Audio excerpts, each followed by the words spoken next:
Okay, welcome everybody back to Steve Talks Boxing X, STBX, where we talk real boxing with real boxing fans. And welcome to this Roundup with Darren November show.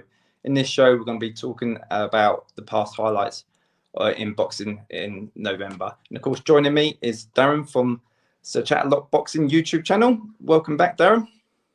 Cheers, Steve. Great to be on once again. Yep, congratulations on your new channel as well. Cheers, mate. I appreciate that. Good to see it's going well. Thank you very much. Nice one. Good. Okay, let's go straight to the monthly review. Who was your fighter in November? Fighter of the month. This one was a tough one because to start with, I was thinking it was going to be Katie Taylor for again beating Amanda Serrano, but some people will probably think I'm a bit home biased. Yeah, I was going to say that could be a bit controversial, maybe with the headbutts, but I don't think it was too bad, to be honest with you. No, well, it was going to be definitely going to be Katie Taylor for me, but then I've just been to a home show this weekend, and some people go on. I could be a bit biased here, but I think I've got to give it to Galal Yafai. Yeah, from this week, right? This. Yeah. I mean, some people and reason why? Yeah, reason why? Well, it's not the home biasness. I can okay vouch for that. That's fair enough. I just think he was an underdog in the fight, not a massive underdog, but he was definitely in the underdog in the fight, including me. Not massively. I thought Sonny Edwards would probably nick the fight, but I just thought he was tremendous. He come out with a frantic pace. He set his stall out from the first opening bell, and he just completely took Sonny Edwards apart. I mean, people can say about, Sonny Edwards wasn't himself. Correct. We all know what's happened now, and he's bowing out the sport. And good luck to him. Fair play for a good career. He's only 28, but he's made that decision. That's up to him. But I just think Galal Yafai took his art early. He came out frantic pace. He was brilliant. I totally agree. I think the tactics were spot on. I think their tactics was to not let Sonny get into a rhythm, get onto him from the start, and Sonny was so disheartened by that. You could see, couldn't you? So yeah, I think fair play to Yafai. It's a shock, but you chose that over the Katie Taylor though. Yeah, I just think the thing is, Galal Yafai now. I think that was his his seventh pro fight or something? Ninth fight. Ninth. Yeah. Just he's going on now to a big. He's going to go on now to world title fights. That's a tremendous achievement in a short space of time to be able to do that. And he's just beat a really good fighter in Sonny Edwards, obviously an ex-world champion. I just think he deserves it and all the praise in the world for the way he took him apart early on, set the stall out, and going on to bigger and better things now. And brilliant from Galal Yafai, fight of the month for me. Yeah. Okay, going on to fight of the month for you, Darren. Who was your fight of the month? Well, this is where I think Katie Taylor does deserve this. Okay, so Katie Taylor does get that amazing second fight with Amanda Serrano. Yeah, I thought, you know what, the only thing that was lacking in the fight for me was a knockdown, but there's not usually many knockdowns in women's fights. But let's be honest, Steve, once again, it was just toe-to-toe action. The cut on Serrano. It's bad, wasn't it? It was just an epic fight again. And the only sad thing for me was that Serrano didn't get the verdict, so we could have another one. That's the only thing. That's the only thing that I'm gutted about. Okay, what did you make about the headbutts, the point deduction, and the scoring ultimately? I think Katie Taylor does go in with the head a lot. I can see where a lot of people come with that from. I think she does go in with it, and I think the thing is, I think the corner sometimes need to improve that. But when you're a style of fighter who's always fought like that, it's going to be very difficult now in that career, how far she is, to change that style. I personally thought Serrano nicked the fight. Watching the fight, but the thing that shocked me was that she didn't get the verdict, being sort of like the home fighter on the Jake Paul show. That's what shocked me. I thought she would get the verdict, but no. Taylor got the verdict, and even with the point deduction, isn't it? Really, so she did deserve that point deduction. She did.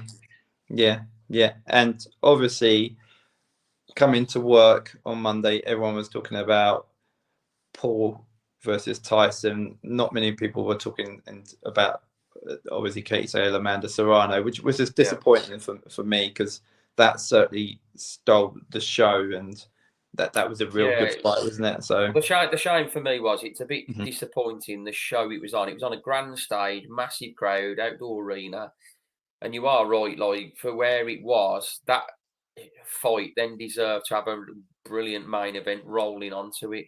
But all you'll remember from like sort of that event is the shambolic main event. That's the problem.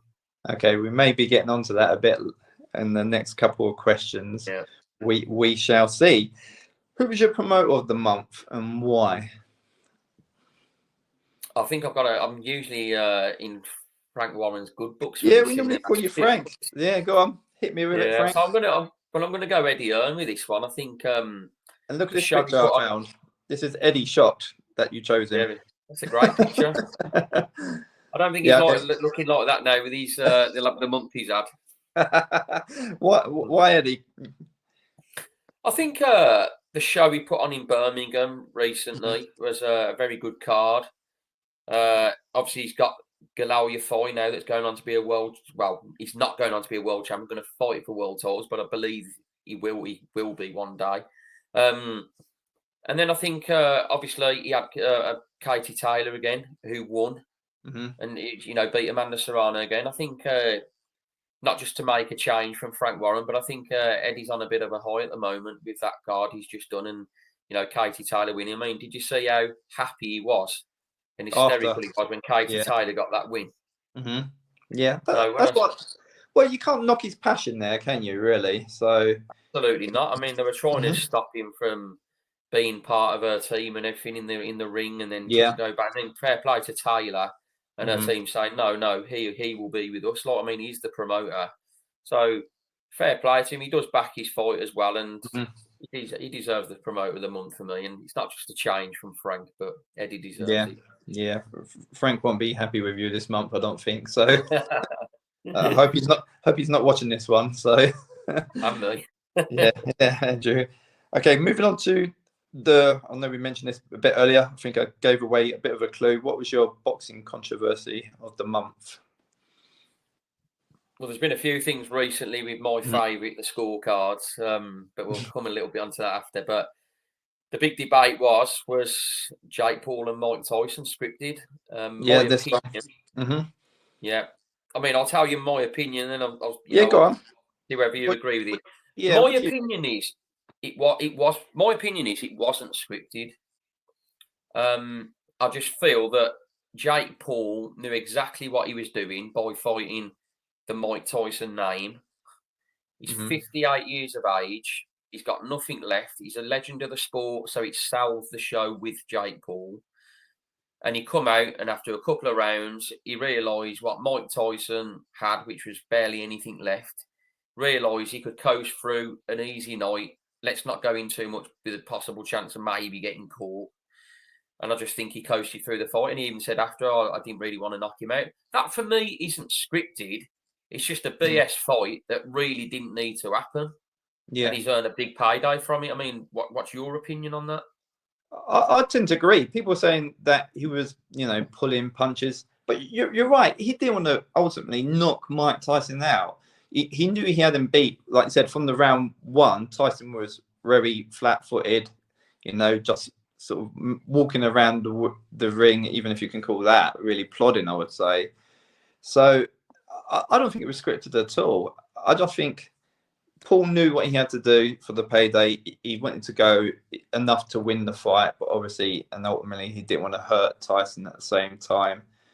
And same with Tyson, they said he was throwing punches. He wasn't throwing punches. The guy's 58 years old. That's what you look like when you're 58 years old trying to throw punches. So a lot of people bought into it. I mean, I done a little prediction on my new YouTube channel, and I said on there I expected Jake Paul to win that on points because it was pretty similar to how it went, exactly what I thought it would go. I mean, did you see the video of where someone put like a little clip together where Tyson's throwing the shot and he sort of looks like he holds back?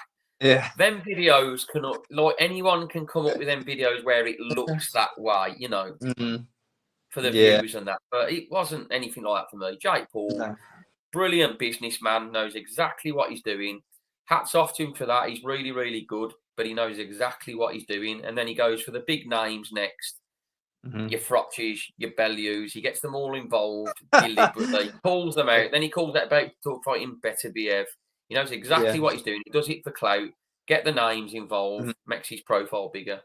Sure. I'm going to put you on the spot now because I've not proposed this question to you already. But Jake Paul versus Better Behave. How do you see it going? Is that a serious question? I'm going to answer it Go on. in a few words. Yeah, go on. Obliteration, Better Behave. Yeah. It is Probably crazy. 2 rounds max. Mm-hmm. It is crazy.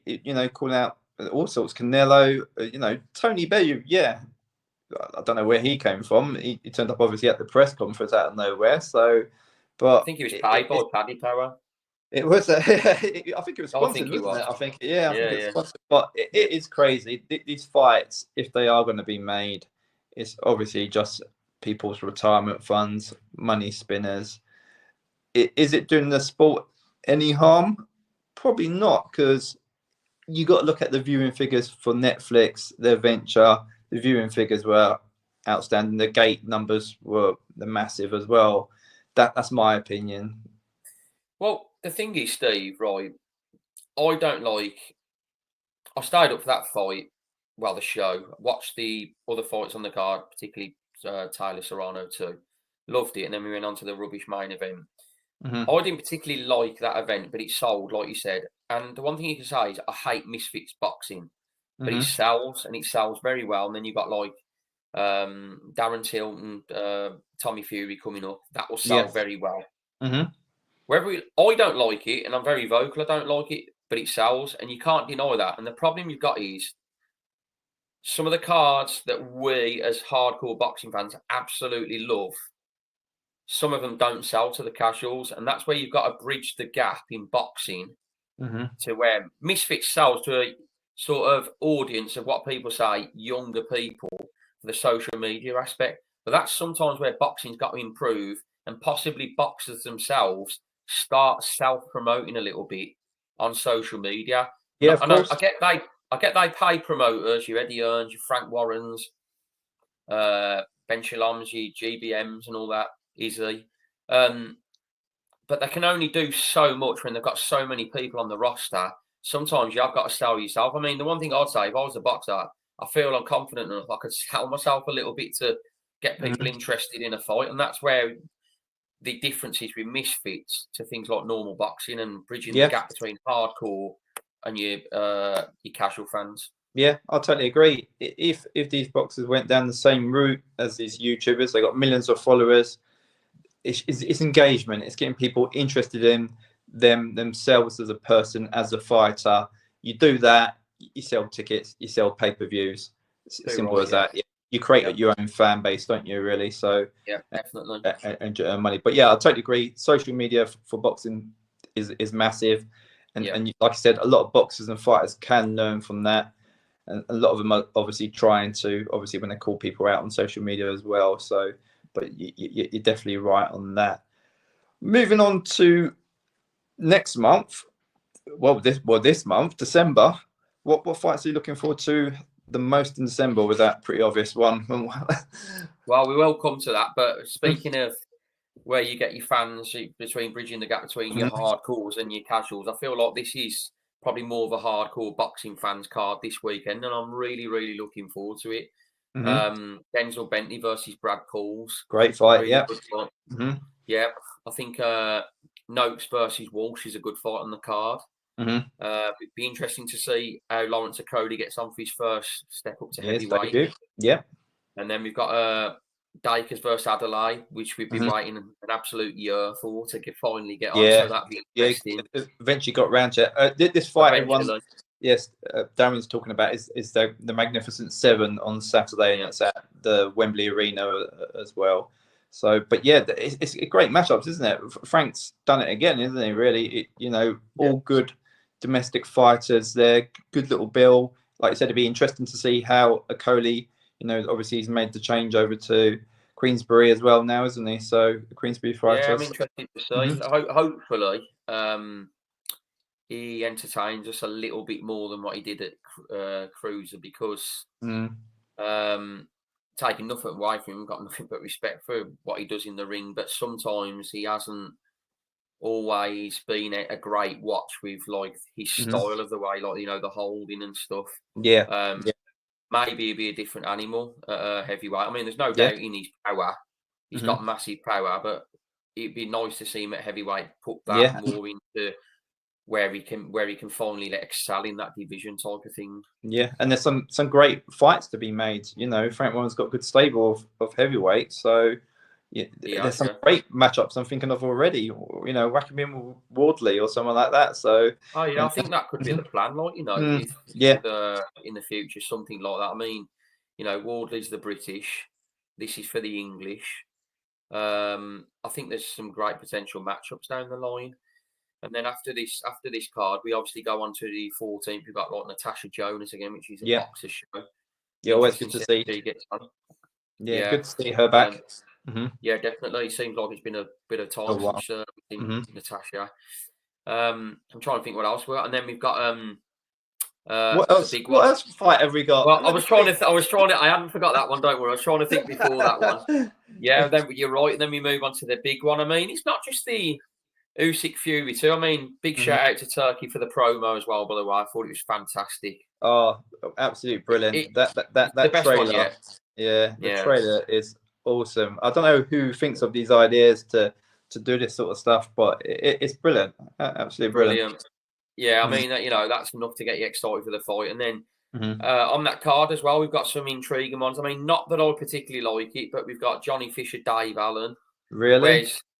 I'm not particularly excited about that one, but it's an interesting one because people want to see, like with Dave Allen, how he's been over the years. Can Johnny Fisher sort of put him away type of thing?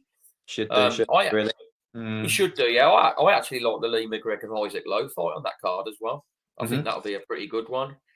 I'm trying to think what else we've got on that card, but it's an exciting one, and that can't come quick enough, really. December 21st. So Baranchik versus Madrimov.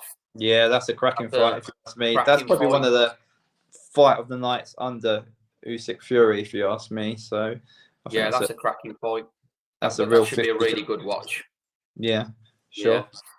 And then we've got that card to get out of the way, and then we've got a nice surprise, as we spoke about earlier, between Inoue and Goodman, which will land on our screens on Christmas Eve. Christmas Eve, I know, what a treat! That's like an early Christmas present from Sky Sports there. So cracker.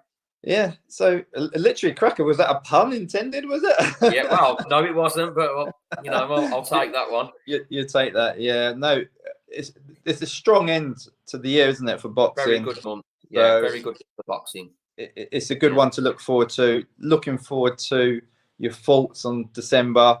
Hopefully, we're going to have some cracking fights to talk about coming end of December.